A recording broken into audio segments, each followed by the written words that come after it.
June 19 വീണ്ടും ഒരു വായനാ ദിനം വന്നെത്തുമ്പോൾ പുസ്തകത്തിന്റെ കവർ ചിത്രം പോലെ ഒരുക്കിയ കാര ലാൽ ബഹദൂർ വായനശാല കെട്ടിടം ശ്രദ്ധേയമാവുന്നു.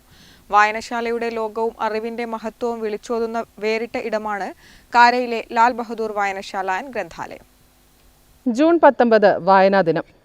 ഇന്ന് കാരയിലുള്ള ലാൽ ബഹദൂർ വായനശാല ആൻഡ് ഗ്രന്ഥാലയമാണ് നാം പ്രേക്ഷകർക്ക് വേണ്ടി കാണിക്കുന്നത്. എൻ്റെ പിറകിൽ കാണുന്ന ഈ കെട്ടിടമാണ് ലാൽ ബഹദൂർ വായനശാല ആൻഡ് ഗ്രന്ഥാലയം.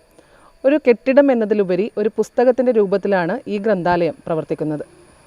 പുസ്തകത്തിൻ്റെ കവർ പേജ് രൂപകൽപ്പന ചെയ്തതുപോലെ പുസ്തകങ്ങൾ അടുക്കിവെച്ച മാതൃകയിലാണ് കാരയിലെ ലാൽ ബഹദൂർ വായനശാല ആൻഡ് ഗ്രന്ഥാലയം കെട്ടിടത്തിൻ്റെ പുറംഭാഗം ഒരുക്കിയിരിക്കുന്നത്.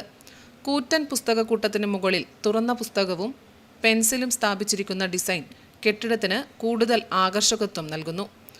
വായനയുടെ പ്രാധാന്യം പ്രതിഫലിപ്പിക്കുന്ന തരത്തിൽ വിവിധ പുസ്തകങ്ങളുടെ മാതൃകകൾ കെട്ടിടത്തിൻ്റെ വിവിധ ഭാഗങ്ങളിലായി ആലേഖനം ചെയ്തിട്ടുണ്ട്. അതുകൊണ്ട് തന്നെ ഇത് ഒരു ഗ്രന്ഥശാല മാത്രമല്ല, വായനാ സംസ്കാരത്തിൻ്റെ പ്രതീകം കൂടിയാണ്. പഴയ സ്വാതന്ത്ര്യ സമര സേനാനിയും KPCC മെമ്പറൊക്കെ ആയിരുന്ന KP കുഞ്ഞിരാമപ്പുകളുടെ മുൻകൈയിലാണ് ഈ വായനശാല സ്ഥാപിതമാകുന്നത്. VP അപ്പു പൊതുവാൾ പ്രസിഡൻറ്റും KP അപ്പുക്കുട്ടൻ പൊതുവാൾ സെക്രട്ടറിയുമായിട്ടുള്ള ആദ്യ കമ്മിറ്റി. ഇത് ഇങ്ങനെ ഒരു കെട്ടിടം പണിയാനുണ്ടായ ഒരു പ്രചോദനം എന്ന് പറയുന്നത് ഒരു പുതിയ രീതിയിൽ എന്തെങ്കിലും ഒന്ന് ചെയ്യുക എന്നുള്ളത്, ആകർഷകമായ രീതിയിലൊരു കാര്യം ചെയ്യുക എന്ന്. അത് നമ്മുടെ പ്രവർത്തകർ, അന്നത്തെ സെക്രട്ടറി നമ്മളൊക്കെ ഈ നമ്മുടെ KKR വെങ്ങര നമ്മളെ അറിയാമല്ലോ, ശില്പി ചിത്രകാരനൊക്കെ KKR വെങ്ങരയായിട്ട് ഡിസ്കസ് ചെയ്തപ്പോൾ അദ്ദേഹത്തിൻ്റെ മനസ്സിലുദിച്ച ആശയമാണ് ഈ രൂപത്തിലുള്ളത് ഒരു വായനശാല ഉണ്ടാക്കുക എന്നുള്ളത്. അദ്ദേഹത്തിൻ്റെ മനസ്സിൽ ഉദിച്ച ആശയമാണ്. അത് പിന്നീട് അതിന് പ്രായോഗിക രൂപം കൈവരുത്തുന്നത് CV ശ്രീധരൻ എന്ന് പറയുന്നത് ഞങ്ങളുടെ വായനശാലയിൽ ഒരു മെമ്പർ കൂടിയായ വ്യക്തിയാണ്. അത് ഇങ്ങനെ വന്നപ്പോൾ അതിന് ഒരുപക്ഷെ സ്റ്റേറ്റ് വൈഡായിട്ടെന്നല്ല, നാഷണൽ വൈഡായിട്ടൊരു പബ്ലിസിറ്റി കിട്ടി എന്നുള്ളതാണ് ഇതിൻ്റെ പ്രത്യേകത. ഇത് ഇപ്പം വായന മരിക്കുന്നു എന്ന് പറയുന്നൊരു സമയമാണ്. ആ വായന മരിക്കുന്നു എന്ന് പറയുന്നൊരു സമയത്ത് കൂടുതൽ ചെറുപ്പക്കാരെ വായനയിലേക്ക്, ഡയറക്റ്റ് വായനയിലേക്ക്, പുസ്തക വായനയിലേക്ക് കൊണ്ടുവരാൻ പറ്റുന്നുള്ളൊരു തോന്നൽ ഞങ്ങൾക്കുണ്ടായിരുന്നു.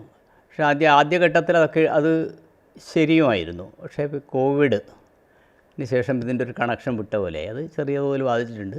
പക്ഷേ എങ്കിൽ പോലും നല്ല രീതിയിൽ വായന, പെൺകുട്ടികൾ കൂടുതലായിട്ട് വായിക്കാൻ വരുന്നൊരു അന്തരീക്ഷം ഉണ്ടെന്നുള്ളതാണ് പറയാനുള്ളത്. വായനാ ദിനത്തിൻ്റെ പശ്ചാത്തലത്തിൽ അതാണ് പറയാനുള്ളത്. ഇന്ന് 9200-ലധികം പുസ്തകങ്ങൾ നമ്മുടെ ലൈബ്രറിയിലുണ്ട്. പല വിഭാഗത്തിൽപ്പെടുന്ന അതിൽ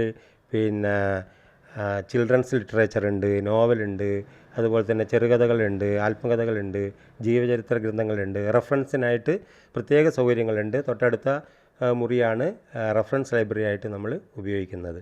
കാസർഗോഡ് ജില്ലയുടെ വിവിധ ഭാഗങ്ങളിൽ നിന്ന് പോലും ആൾക്കാർ പുസ്തകമെടുക്കാൻ വേണ്ടി ഇവിടെ വരും.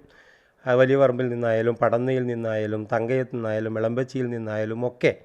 അതുപോലെ തന്നെ പയ്യന്നൂർ ടൗണിൻ്റെ വിവിധ ഭാഗങ്ങളിൽ നിന്ന് പോലും ആൾക്കാർ ഇവിടെ പുസ്തകം എടുക്കാൻ വരുന്നുണ്ട്. ഒന്നാമത് ഈ വായനശാലയുടെ ആ സ്ട്രക്ചർ അത് കണ്ടിട്ടാണ്. ഈ സ്ട്രക്ചർ ഇന്ത്യയിലെ പല സാഹിത്യകാരന്മാരും അവർ ട്വീറ്റ് ചെയ്തിട്ടുണ്ട്, ഫേസ്ബുക്കിലൊക്കെ. ഇന്ത്യയിൽ നിന്നല്ല, ലോകത്തു നിന്ന് തന്നെ ഇതിന് അപ്രീസിയേഷൻ കിട്ടിയിട്ടുണ്ട്. 1967 പ്രവർത്തനം ആരംഭിച്ച വായനശാലയുടെ ഉദ്ഘാടനം പ്രമുഖ സാമൂഹ്യ പ്രവർത്തകനും സ്വാതന്ത്ര്യസമര സേനാനിയുമായ K. കേളപ്പനാണ് നിർവഹിച്ചത്. പിന്നീട് കാര തളിച്ചാലം റോഡ് വികസനവുമായി ബന്ധപ്പെട്ട് വായനശാലയുടെ സ്ഥലം നഷ്ടപ്പെട്ടു. വാടക കെട്ടിടത്തിലേക്ക് പ്രവർത്തനം മാറ്റിയ വായനശാല സമീപത്തു തന്നെ 5 സെന്റ് സ്ഥലം വാങ്ങി 2019 പുതിയ കെട്ടിടത്തിലേക്ക് മാറി. 5 പതിറ്റാണ്ടിലേറെയായി പ്രദേശത്തെ സാമൂഹ്യ സാംസ്കാരിക വിദ്യാഭ്യാസ മുന്നേറ്റങ്ങൾക്ക് നേതൃത്വം നൽകുന്ന അക്ഷരാലയമാണ് ലാൽ ബഹദൂർ വായനശാല. വായനയെയും അറിവിനെയും പ്രോത്സാഹിപ്പിക്കുന്ന സന്ദേശം കെട്ടിടത്തിൻ്റെ രൂപകൽപ്പനയിലൂടെ തന്നെ ജനങ്ങളിലേക്ക് എത്തിക്കുന്ന ഈ ഗ്രന്ഥശാല ഈ നാടിൻ്റെ സാംസ്കാരിക അടയാളങ്ങളിലൊന്നായി മാറിക്കഴിഞ്ഞു. കേരളത്തിൽ ഗ്രന്ഥശാല പ്രസ്ഥാനങ്ങൾക്ക് നേതൃത്വം കൊടുത്ത വ്യക്തിയാണ് PN പണിക്കർ. അദ്ദേഹത്തിൻ്റെ ചരമദിനമാണ് നാം വായനാ ദിനമായി ആചരിക്കുന്നത്. ലാൽ ബഹദൂർ വായനശാലയിൽ നിന്നും ക്യാമറാമാൻ സുമേഷിനൊപ്പം സുധാ സുരേന്ദ്രൻ, നെറ്റ്വർക്ക് ന്യൂസ്.